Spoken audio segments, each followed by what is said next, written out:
முதல்ல வந்துட்டு இங்கே வந்திருக்கிற சிறப்பு விருந்தினர்கள்னா எல்லாருமே சிறப்பு விருந்தினர்கள் தான். ஏன்னா நம்ம எல்லாம் நண்பர்கள் குழுமம். அவங்கள வந்து வரவேற்கிறதுக்காக நம் கேலக்ஸி பதிப்பகத்தின் நட்சத்திரம் அண்ணன் பாலாஜி அவர்கள் வரவேற்புரை வாங்குமாறு கேட்டுக்கொள்கிறோம். வணக்கம், எல்லாருக்கும் வணக்கம். அருமையான மாலை. ஓகே, சிறப்பு. நம்ம கலை இலக்கிய குழுமம் சார்பாக மாதந்தோறும் இலக்கியம் சார்ந்த பேச்சுகளுக்காக ஒரு கூட்டத்தை நடத்தி வர்றோம். இந்த மாதத்தினுடைய இந்த கூட்டம் ரொம்ப முக்கியமான கூட்டம், மிக முக்கியமான கூட்டம். ஏன்னா காப்பியக்கோ ஜின்னா சர்புதீன் அவர்களுடைய 2 காப்பியங்களை நம்ம வெளியிட போகிறோம்.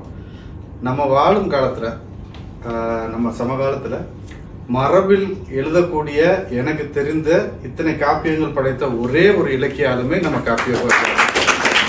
அவங்க இன்னைக்கு நம்மளோட கூட்டத்துக்கு வந்து தன்னுடைய புத்தகத்தை வெளியிட சேர்ந்திருக்காங்க. அது பெரிய மகிழ்ச்சியாகவும் பெருமையாகவும் கருதுறேன். ஏன்னா ஏதோ எழுதணும், ஏதோ பதிப்பிச்சோம் அப்படின்னு இந்த சமூக வலைதளங்கள்ல எழுதுறது இல்லாம இன்னமும் அந்த மரபு அதை பிடிச்சி யாப்பு இலக்கணப்படி ஆனா நாம புரிந்து கொள்ளும் எளிய தமிழ்ல காப்பியங்களை எழுதிக்கிட்டு வர்றாங்க ஐயா. இன்னொரு முக்கியமான சிறப்பு என்னன்னா, ஐயாவுடைய மைவண்ணன் ராமகாவியம் தான் நம்ம கேலக்ஸி பதிப்பகத்தின் முதல் நூலா வெளியிடுறது. அன்று பார்த்த அதே நல்லுள்ளங்கள் இன்னைக்கும் இந்த கூட்டத்திலையும் சேர்ந்திருக்கிறீங்க, அது மகிழ்ச்சி. அப்படி நம்ம பதிப்பகம் தொடங்குவதற்கு முதல் நூலை கொடுத்ததே ஐயா தான். அதுக்கு இந்த நேரத்தில் நன்றியும் நம்ம சொல்லிக்கிறேன், மகிழ்ச்சி அது. அடுத்ததாக இன்னொரு கூடுதலான ஒரு அறிவிப்பையும் சொல்ல விரும்புகிறேன் வரவேற்புரையிலேயே. இயேசு என்னும் ஈசா நபி காவியம் ஐயாவின் அடுத்த காப்பியம் கேலக்ஸியின் வெளியிட அடுத்து வர. இந்த எல்லா முயற்சிக்கும் எல்லாருமே கூட இருக்கிறதுனால தான் இது எல்லாமே சாத்தியமா இருக்கு. இப்படி ஒரு அருமையான நிகழ்வுக்கு இந்த மாலை நேரத்தில் இங்கே கூட்டி உங்க நேரத்தை ஒதுக்கி இங்கே கூட்டி இருக்கிறவங்க எல்லாரையும் வருக வருக என வரவேற்கிறேன். முக்கியமா அண்ணன் மொய்தீன் அண்ணன், அபுதாயிர். இப்போ நான் கேலக்ஸியின் விழா எது நடத்தினாலும் முதல்ல இவங்ககிட்ட சொல்றது உண்டு, எப்பயுமே வந்து நிற்பாங்க.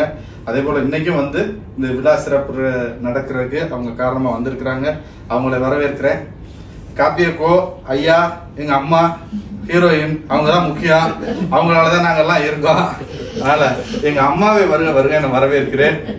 முஜீப் அண்ணன் அதிகமா பேச மாட்டாரு, செயல் தான். ஓகே டைம் ஓகே 6:30 நான் வந்துடுறேன் அப்படின்ட்டு இன்னைக்கு தன் குடும்பத்தோட வந்திருக்கிறாங்க. முஜீப் அண்ணி வணக்கம், எல்லாருக்கும் வணக்கம், வாங்க வருக வருக. மற்றபடி நம்ம குடும்ப நண்பர்கள் தான் எல்லாரும் வந்திருக்கிறீங்க. எழுத்தாளர் திப்பு ரஹீம், அபுல் ஃபைஸ், ராஜாராம், நித்யகுமார், சதீஷ். பார்க்கவே முடியாத அமெரிக்கா லண்டன் சுத்திக்கிட்டு இருக்கிறாரு, இன்னைக்கு டக்குன்னு துபாயில இறங்கி நம்ம வந்திருக்காரு சதீஷ். பாடிக்கட்டு பால்கர்ஸு, பிலால், நிசா என் மனைவி, கலைஞருடைய அது கலைஞர் நான் பேசும்போது அந்த பையன் அத்தான் என்ன பேசிக்கிட்டு இருக்கான் அப்படின்னா எனக்கு சிரிப்பு வந்துச்சா. எல்லாரையும் வருக வரக்கு. அடுத்து ரமாமலர் மேடம் அவர்களை வருக வருக நான் வரவேற்கிறேன். நம்மளுடைய செயல்பாடுகள் சிறப்புற நடைபெறுவதற்கு முழுமையான உறுதுணையாக இருக்கக்கூடிய இடம் களம் எல்லாம் தருகிற தொழிலதிபர் ஜசிலாபான் அவர்களை வருகிறேன் வரவேற்கிறேன். தம்பி ஹரிஷ், கலைஞர் நாஸ், எல்லாரும் வாங்க, நிகழ்வை தொடங்கலாம். வணக்கம்.